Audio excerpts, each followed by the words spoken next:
आज हम अपनी इस वीडियो में सूर्य के बारे में बात करेंगे, मेडिकल से रिलेटेड। क्योंकि हम मेडिकल पे अपनी एक सीरीज तैयार कर रहे हैं जिसमें हमने लास्ट वीडियो में बताया था कि कुंडली में यदि लगन अलग अलग दृष्टिकोण में होता है तो कुंडली के अलग अलग भाव शरीर के किस किस अंग को रिप्रेजेंट करते हैं। आज हम प्लैनेट्स के बारे में बात करेंगे।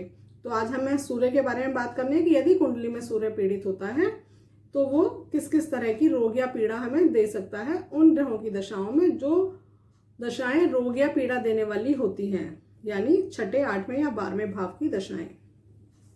तो सबसे पहले तो हमें यह समझना है कि सूर्य है क्या। सूर्य हम जानते हैं सौर मंडल का आधार है, केंद्र बिंदु है जिसके चारों तरफ पूरा सौर मंडल तैयार है।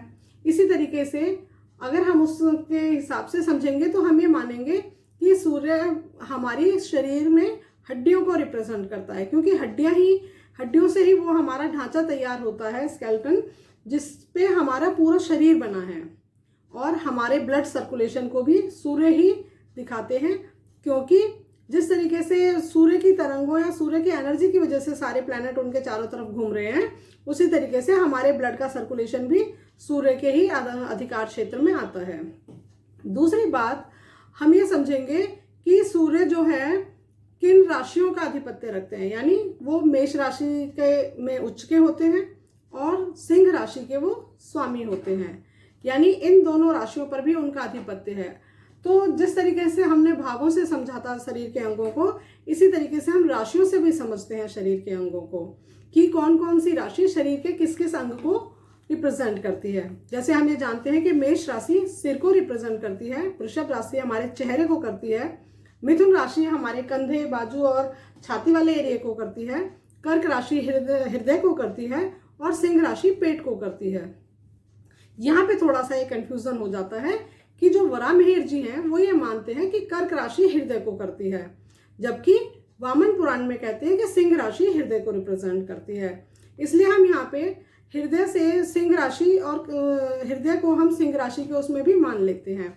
वैसे हम ये मानते हैं कि सिंह राशि पेट को रिप्रेजेंट करती है, यानी हमने कहा कि क्योंकि वो सिंह राशि के स्वामी हैं इसलिए पेट की समस्याएं हो सकती हैं, हृदय की समस्याएं हो सकती हैं, हृदय रोग हमें सूर्य से मिल सकते हैं यदि कुंडली में सूर्य पीड़ित हो तो और क्या कहते हैं, क्योंकि सिंह जो है शेर, जिसे हम चतुष्पाद जानवर कहते हैं, तो हम ये मानते हैं कि अगर सूर्य पीड़ित हो कुंडली में तो चतुष्पादों से, यानी चौपाए जो होते हैं, 4 पैरों वाले जानवर, उनसे भी हमें खतरा रहता है, यानी वो हमें चोट चपेट मार सकते हैं। आज के टाइम में अगर हम लें तो चौपाए तो बहुत कम मिलते हैं, तो हम गाड़ियों को ले सकते हैं, क्योंकि उन्हें भी हम 4 पहिए वाले बोलते हैं, यानी 4 पैरों वाले बोलते हैं। यानी ऐसी दशाओं में उनके एक्सीडेंट वगैरह की संभावनाएं भी बढ़ सकती हैं, तो हमें ये ध्यान रखना चाहिए कि कहीं एक्सीडेंट वगैरह ना हो।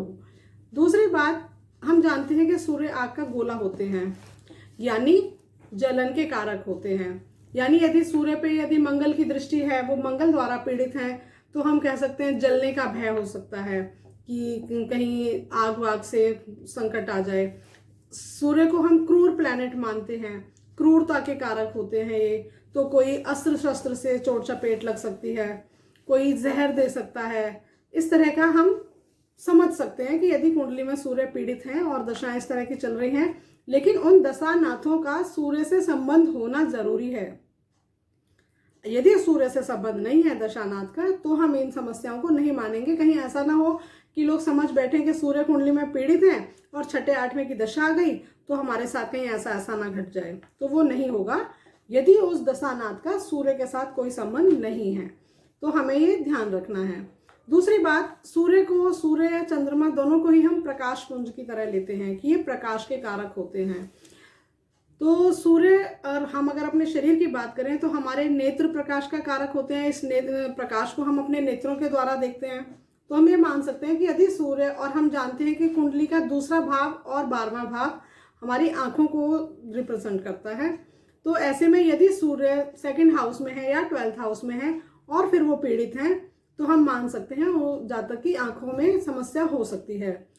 यदि सूर्य चंद्रमा की राशि में होकर पीड़ित हैं, यानी सेकंड हाउस में कर्क राशि है और उसमें सूर्य है, या 12th हाउस में कर्क राशि है उसमें सूर्य है, और फिर वो मंगल या शनि द्वारा दृष्टि या युत हैं, तो हम ये कहेंगे कि जातक की आंखें हो सकता है बहुत ज़्यादा उनकी स्थिति खराब हो। तो इस तरीके से हमने ये समझा कि सूर्य किस किस चीज़ का कारक होते हैं।